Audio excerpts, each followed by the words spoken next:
Friends, நான் தான் Subha. Welcome to ஆறு கலை சமையல். ஆறு கலை சமையல் இன்னைக்கு என்ன பார்க்க போகிறோம் அப்படின்னா, இட்லி மாவும் கடலைப்பருப்பும் இருந்தால் மட்டும் போதும் சுட சுட சூப்பராக ஒரு இனிப்பு ரெசிபி சுயம். வாங்க பார்க்கலாம்.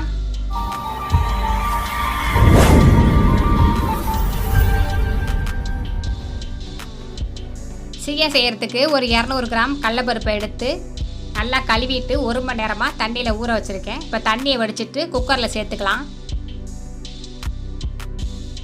குக்கரில் சேர்த்துட்டு பருப்பு மூழ்கிற அளவுக்கு மட்டும் தண்ணி ஊற்றி ஒரே ஒரு விசில் விட்டுக்கலாம். நம்ம ஊற வச்சுருக்கறனால ரொம்ப நேரம் வேக வைக்க வேண்டியதில்லை. முக்காப்பா தான் வெந்திருந்தால் போதும் இந்த அளவுக்கு. இப்போ தண்ணியெல்லாம் வடிச்சிட்டு பருப்பை மட்டும் எடுத்து தனியாக வச்சிடலாம். ஒரு வாழை அடுப்பில் வச்சுட்டு கொஞ்சமாக நெய் சேர்த்துக்கலாம்.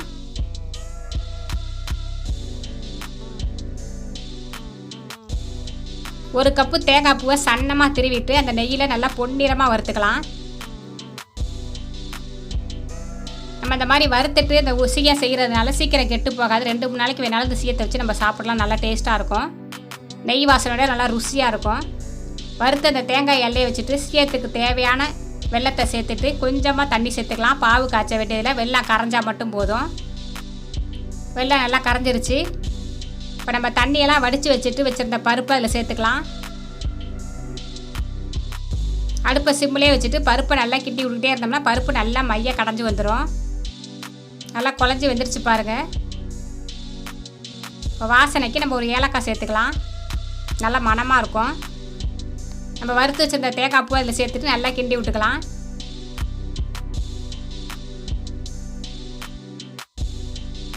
இது ஆறணுன்னா நல்லா இறுகிரும்னா நல்லா கிளறி விட்டுட்டு அடுப்பை ஆஃப் பண்ணி ஆற வச்சுக்கலாம்.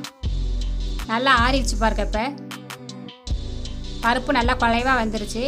இப்போ நம்மளுக்கு தேவையான அளவு எடுத்து சின்ன சின்ன பால்ஸாக நம்ம செஞ்சு வச்சுக்கலாம்.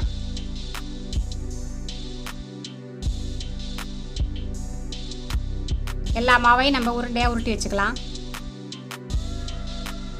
இந்த மாதிரி எல்லாத்தையும் உருட்டி எடுத்து வச்சாச்சு.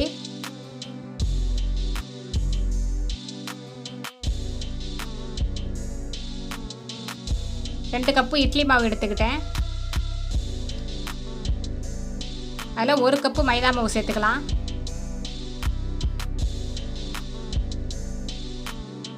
நம்ம இட்லி மாவில் ஏற்கனவே உப்பு போட்டிருப்போம். மைதா மாவுக்கு தேவையான கொஞ்சமாக உப்பை மட்டும் சேர்த்துட்டு இந்த உருண்டையை வந்து முக்கி போடுற அளவுக்கு கொஞ்சமாக தண்ணி ஊற்றி மாவு நல்லா பிசைஞ்சு எடுத்துக்கலாம். கடலைப்பருப்பு இட்லி மாவு இருந்துச்சுன்னா அது எப்போ வேணுமாலும் ஈவினிங் டயத்தில் நம்ம செஞ்சு சாப்பிட்லாம். நான் அடிக்கடி பசங்களுக்கு செஞ்சு கொடுப்பேன். எங்கள் அப்பாவுக்கு சுயம்னா ரொம்ப பிடிக்கும். எங்கள் அப்பா ஒரு சுய பிரியர். அவர் சுயம் செய்யன்னு சொல்லுவாங்க எப்போ பார்த்தாலும். மாவை கரைச்சாச்சு.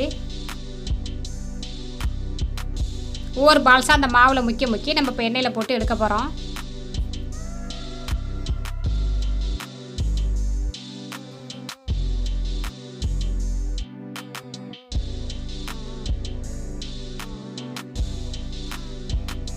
வானொலி அடுப்பில் வச்சு தேவையான அளவு எண்ணெய் ஊற்றி ஆயில் காஞ்சோன்னே ஒவ்வொரு பால்ஸாக முக்கி நம்ம எடுத்து அதில் போடலாம்.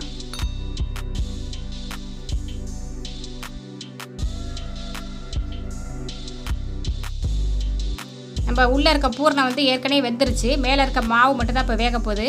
அந்த அளவுக்கு நம்ம வேக வச்சு எடுத்தால் மட்டும் போதும். ஒவ்வொரு சுயத்தையும் வெந்ததுக்கப்புறம் திருப்பி விட்டுக்கலாம்.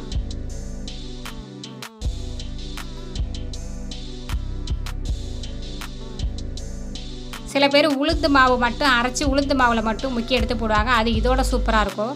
இது நம்ம டக்குன்னு செய்கிறதுக்கு இந்த மாதிரி செஞ்சுக்கலாம். நம்ம உளுந்தை மட்டும் ஊற வச்சு மிக்சியிலே கிரைண்டரில் அரைச்சி அதில் இந்த பால்ஸை முக்கி போட்டு எடுத்தோம்னா இன்னும் சூப்பராக ருசியாக டேஸ்ட்டாக இருக்கும். நல்லா எல்லா பக்கமும் வெந்து செவந்து வந்துருச்சு பாருங்கள். நல்லா சாப்பிட்றதுக்கு வெளியே நல்லா மொறுமொறுன்னு உள்ளே சாப்பிட்டாவும் செம டேஸ்ட்டாகவும் இருக்கும். தீபாவளி அன்னைக்கு எல்லார் வீட்லேயுமே செஞ்சுருப்பாங்க இந்த ஸ்நாக்ஸு.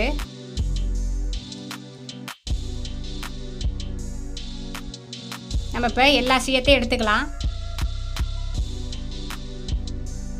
நல்லா எண்ணெயெல்லாம் வடிஞ்சுருதில் எடுத்து போட்டோம்னா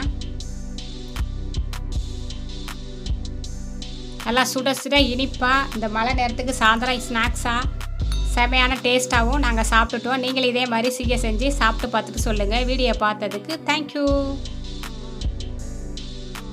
இந்த வீடியோ உங்களுக்கு பிடிச்சிருந்துச்சுன்னா லைக் பண்ணுங்கள், ஷேர் பண்ணுங்கள், சப்ஸ்கிரைப் பண்ணுங்கள், கூடவே அந்த பெல் பட்டனையும் அமுக்கிக்கோங்க.